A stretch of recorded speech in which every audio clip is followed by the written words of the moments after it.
welcome to this Q&A on charity trustees, how to become one and what does that involve. I am delighted to welcome Mel Willson, who is the Volunteer Centre Coordinator at Community Works. So I'm going to be asking Mel some prepared questions, all designed to give you the answers that you've probably been really wanting to ask somebody about how to become a charity trustee, what that entails and what that looks like. Mel, thank you so much for joining us. Thank you very much. So, big question to kick us off with, but who can become a charity trustee, and are there any exclusions? Who can't? Well, with trustees, not I would say anyone be a trustee, apart from a couple of exclusions, really. Trustees must be over 16. However, most organisations, quite a lot of organisations, stipulate over 18. And so, yeah, 18 plus.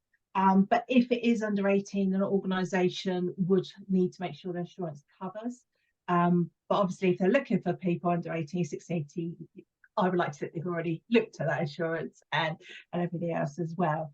I know I had a question about if someone was not a British citizen. That is fine. You can be appointed to be a trustee as long as your visa status enables it. Most visa does enable volunteering, but however, we highly recommend that that's checked with the visa team, the UK visa team, to find out if there's any requirements you need to meet.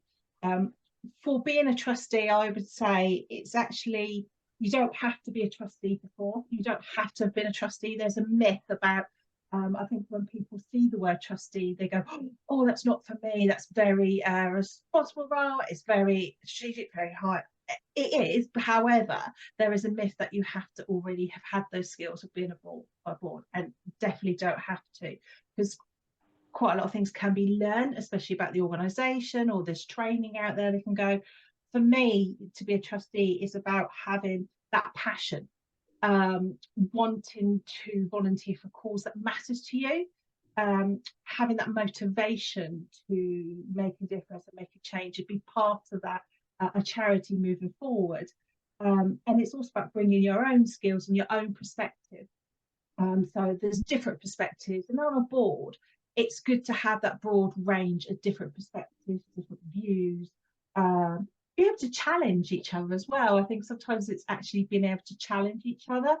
So practical aspects can be trained in, but actually those values, those wants and motivations can't be. That's something that is naturally there and you're drawn to. And a lot of people that do trustees say it's very rewarding, especially those that said, I never thought I could be a trustee. They've actually said it's been really rewarding. There are some exclusions, and it is if you are a member of staff for that organisation, you can't be a trustee as well.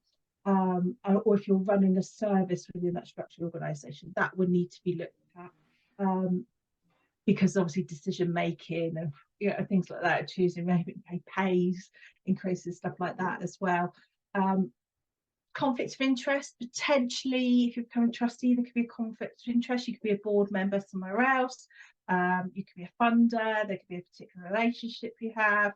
However, this is where an informal interview or an informal discussion comes into play, because you can talk about any conflicts of interest, and you can talk about that before you actually apply. So you might think it's conflict of interest, but that the charity doesn't.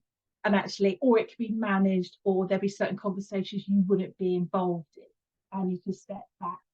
And again, that's if you receive payment from the charity or anything like that. Also, there's certain things you can't act as a trustee if you're disqualified, unless there's a waiver by the commission to do so. And some of these disqualifications can be being bankrupt, or having an IVA, being on sex offenders register, maybe disqualified as a company director, have an unspent conviction for an offence involving dishonesty or deception, or have been removed as a trustee from a charity by the commission or a court because of misconduct or mismanagement. So that's the main exclusions. I also say to be aware that I would say it's not often that a board will ask for a DBS check but there might be some if there's a regulated activity they might be doing. Not often because it's operational and stuff, but it might be part of the stipulation or CQC or anything like that that they're part of. So they would need to let you know in advance if there is a DBS required and why the DBS is required. So it doesn't necessarily preclude you from it, but it's to be aware of it. So, but all in all, I think anyone, if they're looking at being a trustee, depending on the charity they're looking for, yeah, go for it, I say. So yeah. Amazing. Thanks, Mel.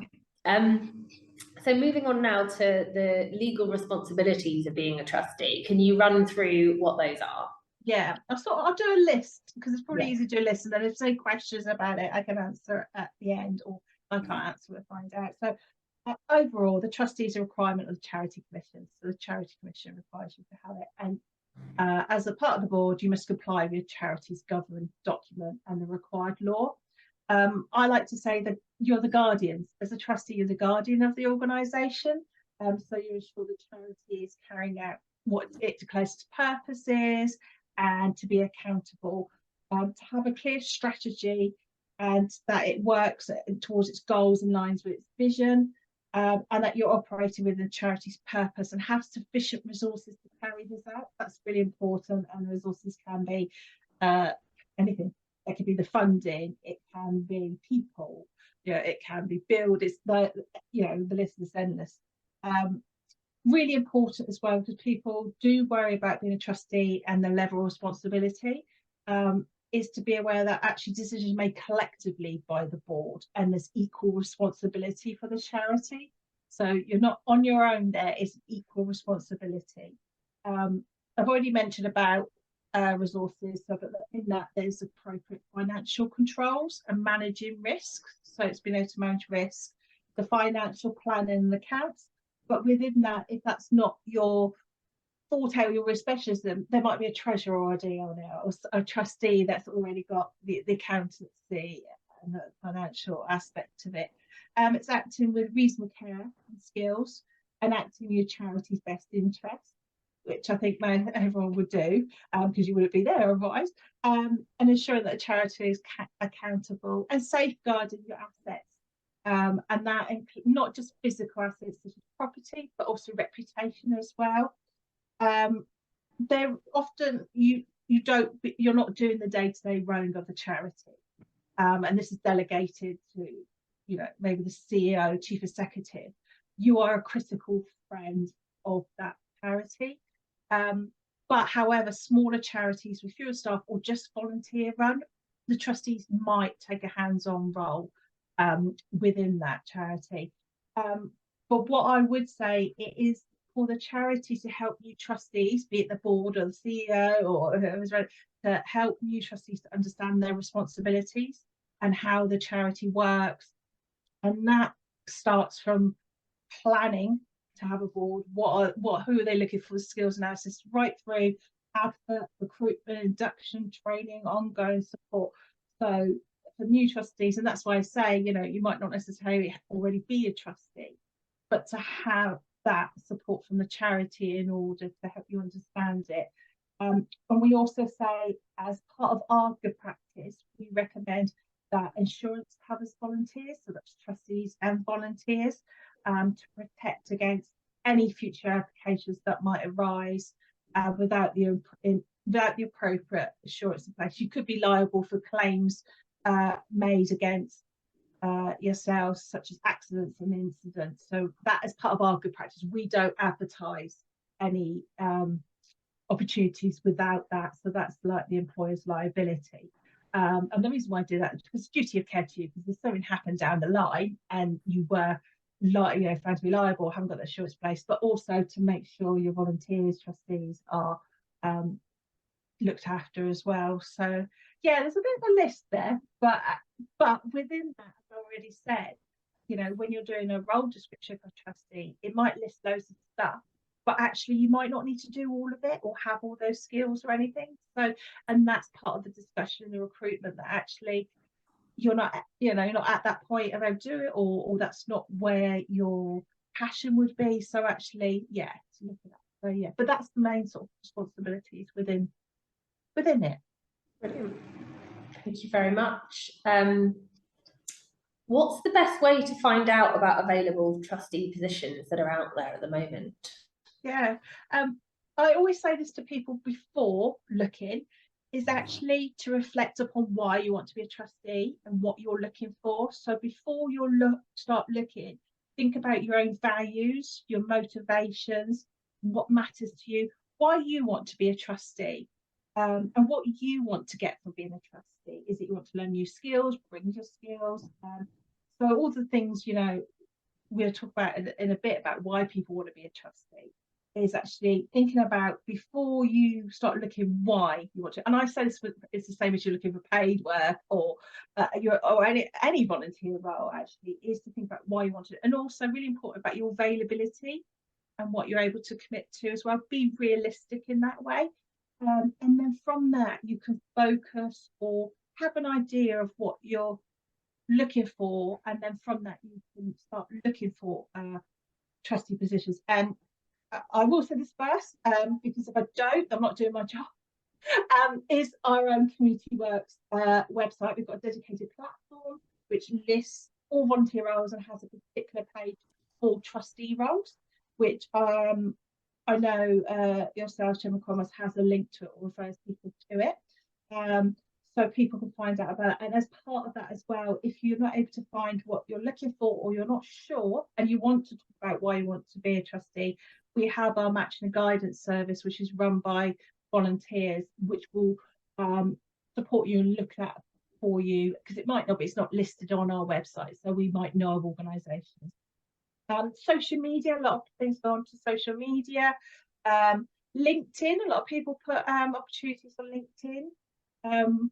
There is an organisation called Reach, and I can share that with you, which actually is dedicated to trustees and advertises trustees opportunities, or lets you know where you can look.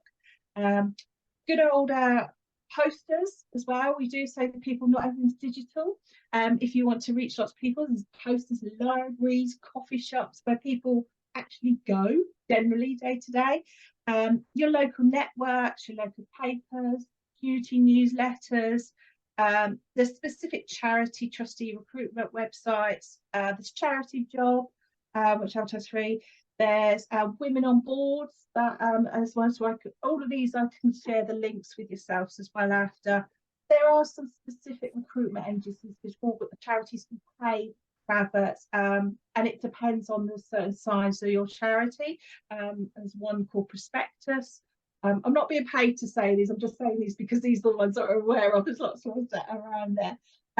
There might also be membership organisations such as accountants, Institute of Accountants, HR, so CIPD, solicitors, financial, or just contact them directly. It might be actually you look at a website, oh yeah, they've got a trustee role going, or they don't say they have. So actually ring them. Just because it's not on their website doesn't mean they're not looking. And some people it's not a stop-start with trustees. Often it's ongoing. And if you ring and they've got a particular skill, or they want to find out more, so actually just ring. And if they're not recruiting at the time, they might be eventually. So sort of, I suppose, yeah, we've got to like looking physically. So yeah. Fantastic, thanks, Mel. Yeah, we will share some of those links in the follow-up email. We'll get those from you. I have just popped in your website there, the trustee opportunities in the chat, if people want to have a look at that. Yeah, a fantastic resource. And also, because we have about 50 charity members of the Chamber as well, there are often vacancies on the Chamber Activity Hub. So I would advise everyone to check that as well. Some will be on Community Works website as well. There might be members of both. But always worth checking out there, or asking one of the Chamber team. We often know of vacancies as well. So yeah, do your research and get looking. There'll be someone that needs you and wants you. There will be. There will be, exactly. They're crying out for it. Fantastic, thanks, Mel, for that. So you alluded to this a little bit about why people become trustees. So what are the reasons you hear commonly from people about why they want to do this? I would say mostly for trustees is actually want to be involved in a cause that's meaningful to them, that matters to them. They want to create a change and moving forward. And I'm not talking about just the charity moving forward, community, support community, so social society. They want to bring different perspectives, and sometimes that can be your own lived experience. So it can be that you've experienced similar things or gone through the same as what the charity's supporting, the beneficiaries, the clients, the members. You could have been a client or member, or you've got family members, friends, colleagues that you know that have been in contact with charity, supported by charity, or themselves have gone through. For example, it might be you've got a disability that actually that charity supports, and you really align with it and you value it, and actually you want to bring your perspective into it and your thoughts, which often you don't often get on a board. You might not get on a board, so actually you're learning from each other as well. It is about sharing your skills with them, but also developing new skills. A lot of people want to develop new skills. They might not have been part of a board, a committee before, or want to learn more about being strategic. And it's experience, knowledge, and being that about learning about the voluntary sector, learning about charities, finding more about it. Often you find it's more for the intrinsic values than actually the practical looking for a job or actually getting the skills to find the job. It's often for the other things, the things that motivate and matter to someone. It's a different environment. Meeting others that, you know, learning from and sharing, and being part of the community and support a local community. So there's lots of different reasons. It's not. And I would say putting it on your CV, you might want to do, but actually, if that's not what you're looking for, it doesn't matter. That's not. And what will happen to charity as part of their recruitment process, they will talk to you about why you want to be a trustee, what you want to bring, and find out about you. And as I've already said, you can ring up before you apply to have an informal chat and discussion before you actually take time and apply, because sometimes the recruitment processes can be a lot. Might be the application form, or you know, I call it informal interview, they might call it interview, we call it like the informal interview. So yeah, and it gives you time to reflect and make that right choice for you. But actually as well, if you, I always say to people, if you apply, get an interview, and then you decide it's not right for you, it's fine to say that at that stage as well, because it's got to be right for you. You're offering your time as well, and nobody will think anything less of you. Said, actually, it's not the right time, or it's not the right role. So yeah. Brilliant.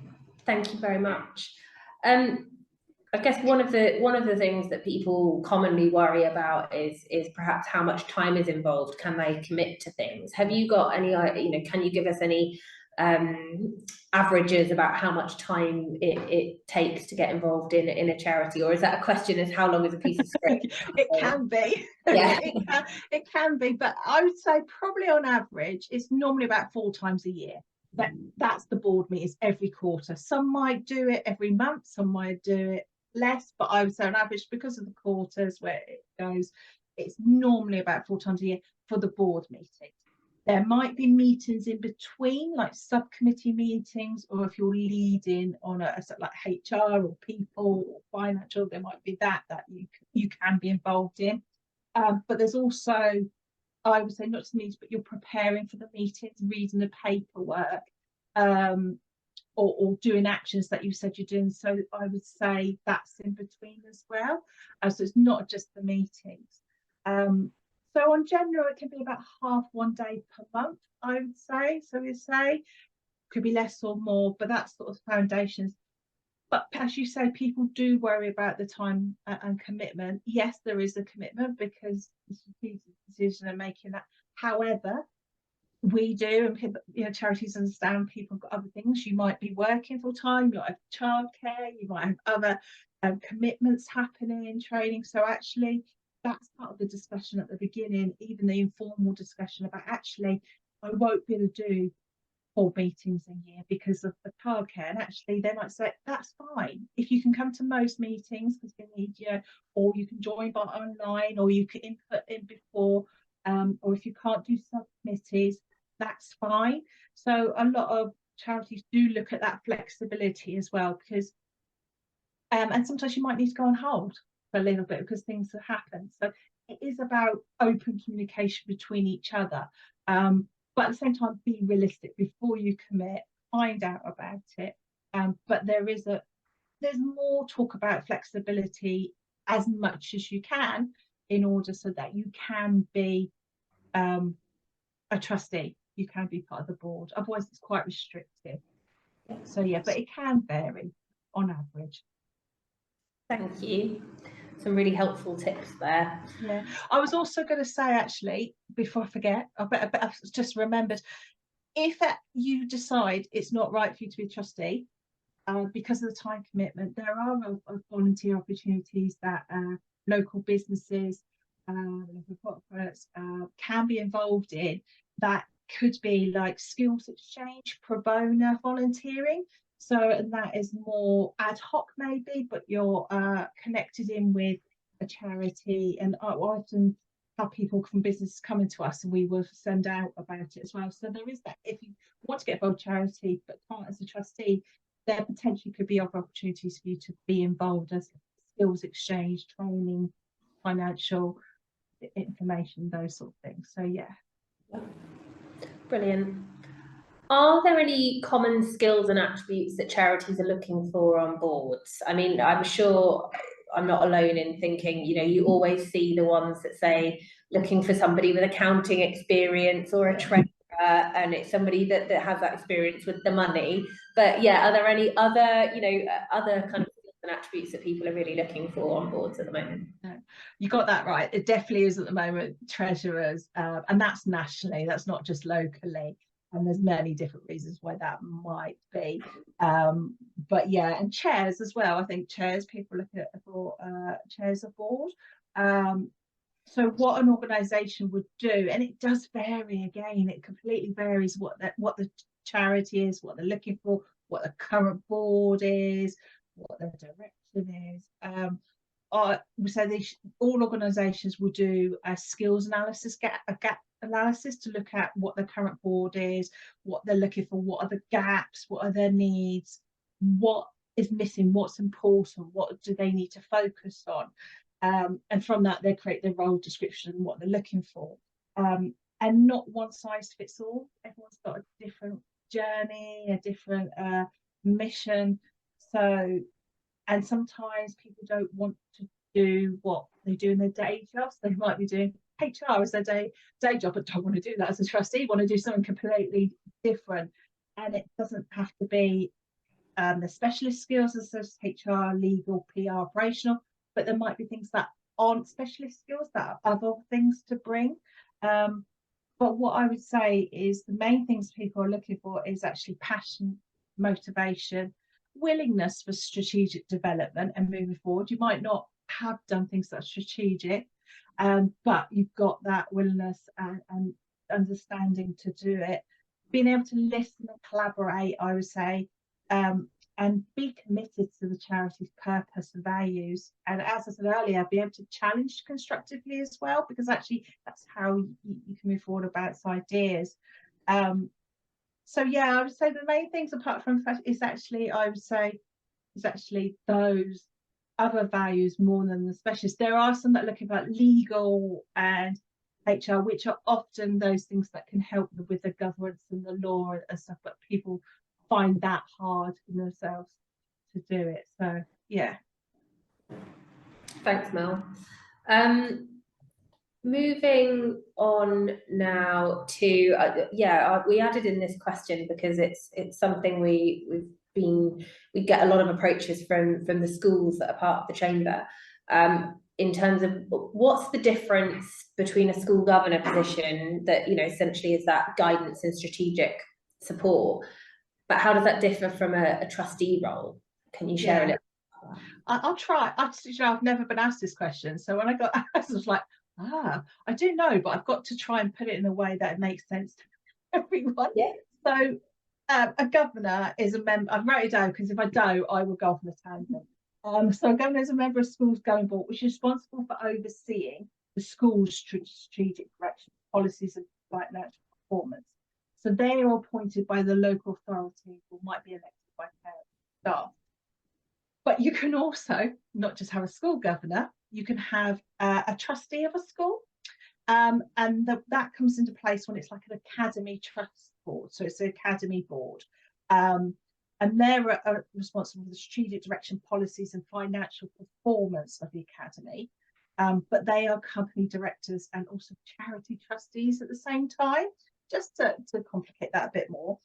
So they have, so they look after the legal status of both the company and charitable trust. So they have more responsibilities for governors. So it's like the finances, the compliances, ensuring all the relevant laws and regulations are followed. So by looking at the difference between a trustee of a school, academy trust, and a governor, the outline is actually they both oversee the strategic direction, the policies, the financial performance, but trustees will have more specific responsibilities of governance. So when it comes to the finances, trustees, be it trustees of the school or trustees generally of a charity, they have more sort of the legal responsibility. You've got the governing document as well. You've got the charity commission that they're working towards as well. So you've got all of those that are just a little bit more different, and that's a bit of a different responsibility. So there is similarities, but when it comes to the legal and financial, there's that little bit more of a responsibility and decision making.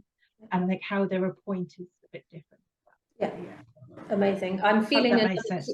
Yeah, it certainly does. I'm feeling like there's a separate Q&A on that because it's a separate thing, but no less important in our ecosystem definitely. That has charities, businesses, and education. Definitely. And we advertise school governors, so you know, looking at it, equally all important. For me, it doesn't matter what level of responsibility you're volunteering your time, and everyone's equally as important.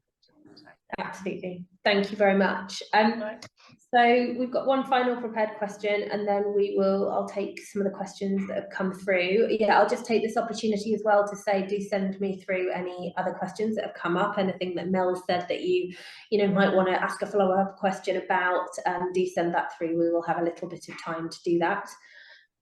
So my final question, Mel, is around what are charities actively doing to encourage applications from a diverse range of candidates? Right. For this one, we can't make charities do this, and charities out there are doing so many different things, and it depends on their own capacity, funding, resourcing, the size of their charity as well. So I think for me, it's coming from actually the good practice of what I'm hearing charities are doing, or what charities would like to do, but also the help and advice that we give to local charities, because part of my role is to support local charities in Brighton, Hove and Ada and Worthing about good practice on recruiting volunteers, trustees, and involving trustees as well, making it more accessible and inclusive. And this is not just locally, this is nationally as well. We're always looking at things. So it's about being able to bring a good mix and expertise and perspectives. I keep mentioning perspective actually of trustees.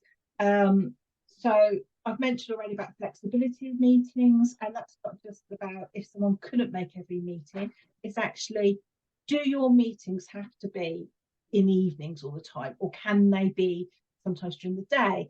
Can you have one face-to-face and the other online, and change it like that? So actually, sometimes everyone assumes evenings are best because people might work on commitments, but sometimes it might not always be best, or people's health might not enable them. Evenings probably is when they're retired or taking medication.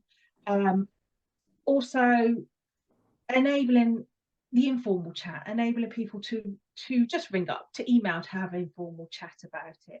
But also looking at your recruitment process. If some people have already applied for trustees or any volunteers, there can be some bureaucracy in it. There is debate about, do we need to have that paperwork? And actually, do you need to have a really long application form?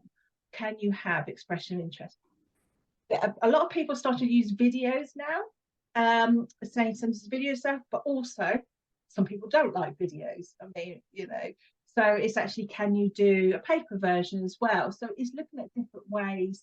And some people don't like completing forms, or it's not their, English is not their first language. So it's looking at how can you make the recruitment process accessible and open up that recruitment and remove that barrier at that first stage generally. It's also looking at where your adverts are going. So they are looking at, not just putting your adverts on social media. Where else can you put it out within the community to reach those to people?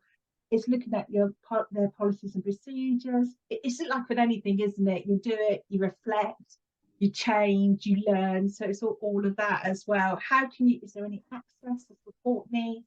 Does somebody need their documents? And I'm not saying this is probably just bigger fonts. Do they need different colour paper? Is there a lot of jargon? Do we have to have a lot of jargon? We love our jargon wherever we are, don't we? So, having that, and if that's something like people can learn a bit of jargon, not have it at the beginning, but learn it. How do people receive their information? Is it emails, phone calls, different things like that. Also, there is people do have shadowing. So when you first recruit, or you're part of the recruit process, you can enable people to come and shadow the board. I know some people say, oh, confidentiality, but actually thinking about, is there anything that is actually confidential? Is there things that you can come along and shadow, meet everyone and learn what a board is about, especially if they haven't been on a board before. So, and that could be part of the recruitment process or part of their induction. They're not tied in, so they can actually do it.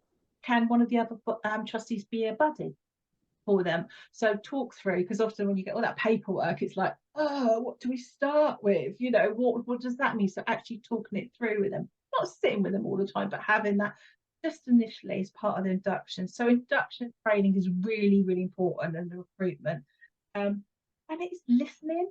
So having that monitoring about listening to the community, maybe hearing what the barriers are, why people want to be trustees.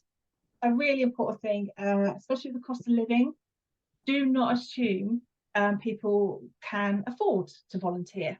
Volunteering does cost, whether you're a trustee or not. It does cost the organisation, the charity, but actually offer it, paying expenses, and not offering it, say, oh, if you want to claim expenses, have it as part of the culture, but actually expenses are there to be claimed, and constantly talk about it, because sometimes somebody might say, oh yeah, I'm fine, I can afford it. Another person can't, but they might feel ashamed to say, actually, I can't afford it.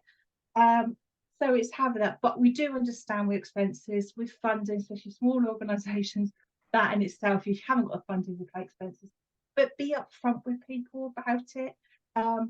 But expenses can be a barrier, because there is actually, you might only have people that can afford to volunteer. So it's thinking about how you can remove those, have an open recruitment, not just word of mouth. I think there is that therefore traditional that, oh, trustees came through word of mouth, a friend of a friend or someone you knew. Actually, that doesn't work as much, and you don't bring that different perspective, you don't bring that different diverse to the board, or different demographics, different people in one room that are, so. And also, when you're recruiting, not just have a story about someone that's been a trustee, maybe some quotes, or have a story. So actually make it personable, relatable, and actually also look at your own imaging. And this isn't just about trustees, it's actually, is what you're putting out there, is your images, is your language, is that accessible, is that inclusive? Are people seeing that actually I would fit there, I belong there, I actually would fit, or oh, I don't want to go, I might feel a bit uncomfortable, I don't see anyone like me. I'm not saying people would think like that. Some people are like, no, I'm going to go, I'm going to make a change. But actually, could that, especially if it's the first time being on our board, you could miss out on some. I know that's long pieces of work, and people do, we're all on that journey, but it's actually things that people are looking at as well. So I think it's listening and learning and reflecting and reviewing, and making this already said about the role description. You might list a role description, but actually make it clear you don't have to. There's the basics of being a trustee, and doing it. So yes, there's lots of things, and that's what I'm here to support. If people ever want advice on it or where to go, then yeah. Amazing. Thanks, Mel. We've had a couple of questions. Yeah. One that is linked to one that was sent in advance around, once you've become a trustee, have you got any advice for somebody that's just, that's going along to their first board meeting, or just starting out? I feel like that could be another Q&A in itself. How to any quick tips before we wrap up? I would say, if you haven't already done the planning beforehand, it's actually that open communication. Ask what's expected. If something's said at the meeting you're not sure, just ask about it. And don't be afraid to bring your perspective. Don't be afraid to ask. Build up those, and it's not just about your first meeting, it's actually building up those networks, shadowing people, joining. If you're a new trustee, we've got a trustee network you could become part of as well, so you learn from other trustees and share it. I think it's not being on your own and insular as a trustee, and not just being with your own board as well. It's looking at, and actually the other thing to think about, just because you're new doesn't mean the other trustees aren't going to learn from you. You will learn from each other, so that's why you're there. So don't think about, they might be nervous, oh, we've got a new one, oh my gosh, how are they going to fit? So yeah, don't be afraid to do it. So I think, and also I was going to say, I will share this link with you as well. If anyone's heard of Getting On Board, it is a national organisation which does a lot of online resources for current new trustees, and a lot of webinars and free training as well. So I've been recently doing their training, and they talk about how to be a trustee, diversity, everything. So I will share that link. It's a really good resource, really good website. So yeah. Thank you so much. We have had another question through around from a charity trustee about identifying and defining individual roles to support different areas that they've kind of looked at. I'm just, in the interest of time, I am going to have to not ask that question, but I would love to put you two in touch to have a, and we can share that afterwards. I think, again, helping charities advertise as well is, again, it could be another session. And it could be another session that I can spend with very quickly individual charities. I could spend an hour or a couple of hours talking through it, because charity's different and not one size fits all. So yes, I'm more than happy to be put in contact with you. Brilliant. Thank you so much, Mel. Well, a very, very big thank you for your insights and generous advice. Really, really helpful. I'm looking at positions at the moment, so I'm taking on board lots of things that you've just said. So thank you for joining us, Mel. Thank you for having me. So I hope you have a good rest of your Tuesday. So thank you so much.